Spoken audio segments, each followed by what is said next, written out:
அனைவருக்கும் வணக்கம். இது உங்கள் ஷனா லாக்ஸ் சமையல் நேரம். இன்றைக்கி நாம் என்ன ரெசிபி பார்க்க போகிறோம் அப்படின்னு பார்த்தீங்கன்னாக்கா, மலேசியன் ஸ்டைலில் ஒரு மீன் சம்பால் எப்படி செய்யலாம் அப்படின்றது தான் இன்றைக்கி நான் உங்களோட ஷேர் பண்ணிக்க வந்திருக்கேன். வாங்க இப்போ வீடியோக்குள்ளே போகலாம். ஒரு பேனில் தண்ணி சேர்த்துக்கிட்டு நல்லா சூடு பண்ணிக்கோங்க. அதுக்கப்புறமா காஞ்ச மிளகாய்களை அதில் சேர்த்துக்கோங்க.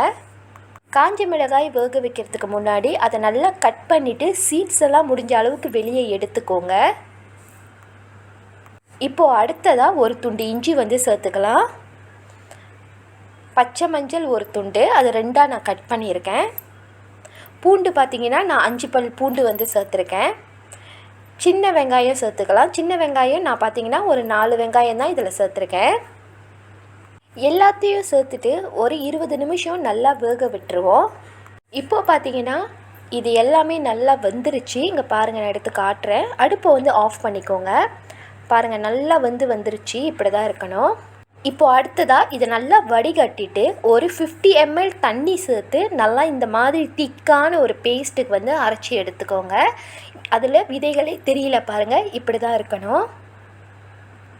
இப்போ அடுத்ததாக பார்த்தீங்கன்னா நான் ஒரு மீடியம் சைஸில் உள்ள உரிப்பாறை மீன் தான் எடுத்து வச்சுருக்கேன் பாருங்கள். இதை நம்ம கட் பண்ணிடலாம். இங்கே பார்த்தீங்கன்னா அந்த ஒரு மீனை நான் 4 துண்டுகளாக கட் பண்ணி எடுத்துட்டேன். அதில் மஞ்சத்தூள், மிளகாய், உப்பு சேர்த்து ஒரு ஹவர் ஊற வச்சு கழுவி எடுத்துகிட்டு வந்தாச்சு.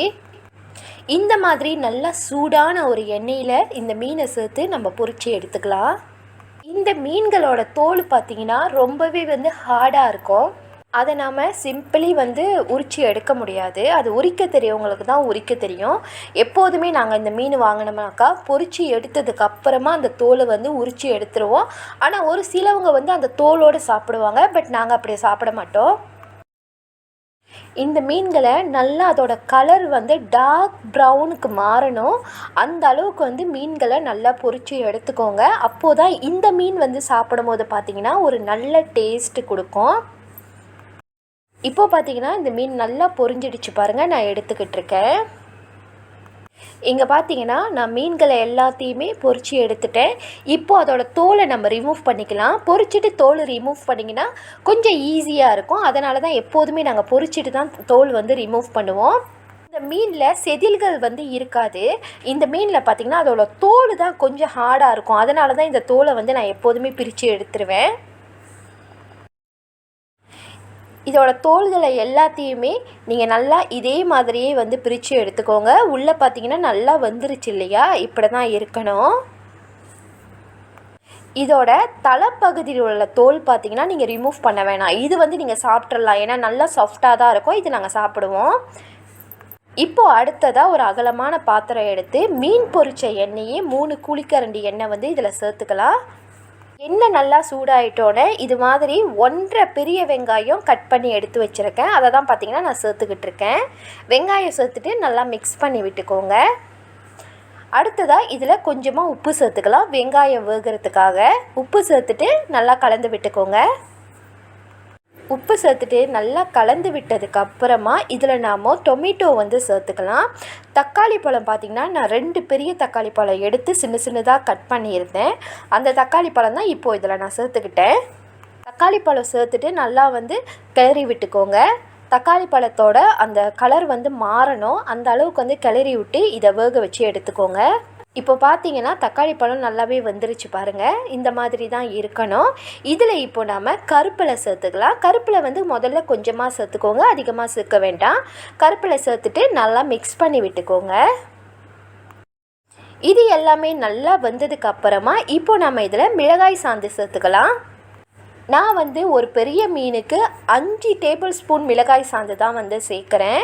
இதுவே ரொம்ப சரியாக இருக்கும். மிளகாய் சாந்து சேர்த்துட்டு நல்லா மிக்ஸ் பண்ணி விடுங்க. அந்த மிளகாய் சாந்து நல்லா வரணும். இப்போ இதில் நம்ம தண்ணி சேர்த்துக்கலாம். பார்த்தீங்கன்னா மிளகாய் அரைச்சிட்டு ஜார் கழுவின தண்ணி நான் 150 ml தண்ணி எடுத்து வச்சுருக்கேன். அதுதான் இதில் சேர்த்துக்கிட்டேன். சேர்த்துட்டு நல்லா மிக்ஸ் பண்ணி விட்டதுக்கப்புறமா இதை ஒரு 5 நிமிஷம் கொதிக்க வச்சுருவோம். இங்கே பார்த்தீங்கன்னா ஒரு 5 நிமிஷம் ஆகிடுச்சு. அதோட தண்ணிலாம் ஒரு அளவுக்கு வத்திருச்சு பாருங்கள். இந்த மாதிரி தான் இருக்கணும். இப்போது இதில் உப்பு டேஸ்ட்டு பார்த்துக்கலாம். இப்போ உப்பு டேஸ்ட் வந்து கொஞ்சம் கம்மியாக தான் இருக்குது. இதில் இப்போது முதல்ல கருப்பு சீனி 1 டீஸ்பூன் சேர்த்துக்கலாம். அடுத்து இதில் நம்ம உப்பு சேர்த்துக்கலாம். கொஞ்சமாக சேர்த்தாலே போதும். இப்போ பார்த்தீங்கன்னா இதில் நான் 1.5 டீஸ்பூன் வந்து சில்லி சாஸ் சேர்க்குறேன். 1.5 டீஸ்பூன் இதுக்கு ரொம்ப சரியாக இருக்கும். இப்போ ஒரு 2 நிமிஷம் நல்லா மிக்ஸ் பண்ணிவிட்டு இன்னொரு தடவை வந்து நம்ம உப்பு காரம்லாம் டேஸ்ட் பார்த்துக்கலாம். ஏன்னா இதுதான் ஃபைனல் ஸ்டேஜு. எனக்கு இதில் உப்பு, காரம், இனிப்பு இது எல்லாமே ரொம்ப சரியாக இருக்குது. அதனால் இதுவே எனக்கு போதும். இன்னும் ஒரு 5 நிமிஷம் இதை இப்படியே நம்ம வேக விட்டுடலாம். இங்கே பார்த்தீங்கன்னா ஒரு 5 நிமிஷம் ஆகிடுச்சு. இன்னும் நல்லா சுண்டி அதோட எண்ணெய்கள் எல்லாம் மேலே மிதக்க ஆரம்பிச்சிருச்சு பாருங்கள். இப்படி தான் இருக்கணும். இதில் இப்போ நம்ம மீனை சேர்த்துக்கலாம். பொரிச்சு வச்சுருக்கிற இந்த மீனெல்லாம் வந்து இதில் நல்லா சேர்த்துக்கோங்க.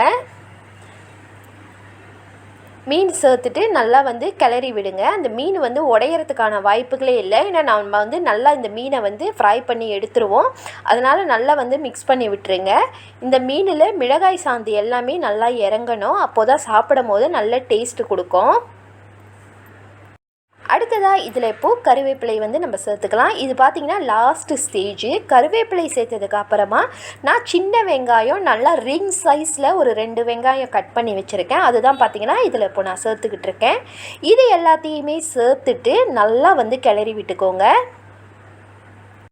இது எல்லாத்தையும் வந்து சேர்த்துட்டு நல்லா ஒரு 5 நிமிஷம் அந்த லோ ஃப்ளேமில் வச்சுட்டு வேக விட்டுருங்க. அப்போ பார்த்திங்கன்னா சாப்பிடும் போது சூப்பர் டேஸ்ட்டாக இருக்கும்.